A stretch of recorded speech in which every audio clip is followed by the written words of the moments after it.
Chabondoka manje akuti tukirina mjati amuziva kuti aiwa ndo vanenge vane inside information yazvinenge zvichiitika kumusoroko. Panguva ine konzi aiwa vemauto panguva ine voda kubraibiwa vachipiwa mazimotikari pamwe chete nemari panguva ine kuti vakwanise kubhaya loyalty kwavari. Parikuonekwa kuti chaos is rocked Zimbabwe. Ndisana pena mashoko vanhu panguva ineyo yavari kuexpecta a transition of power vachingoti anytime chogona kubaka chinogona kubvunduka zvekare. Ndoti subscribe or like on the bell icon. Tinda paenda yake na mjati anoposta this picture aburi kuona it in the screen kudanyora achiti in ZNA the war is not on the battlefield. This is how men are turned into enemies. This is not allocation, it is blood sport.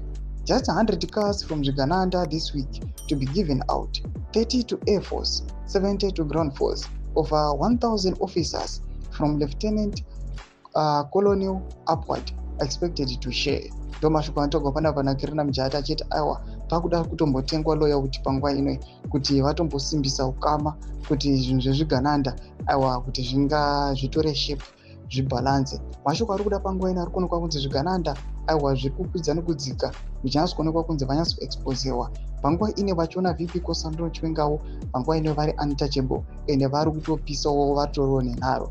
Ndakome section medu mutidzi mafunguro enyu muri kudipa pamusoro pechitiko ichi. So subscribe or like, turn on the bell icon.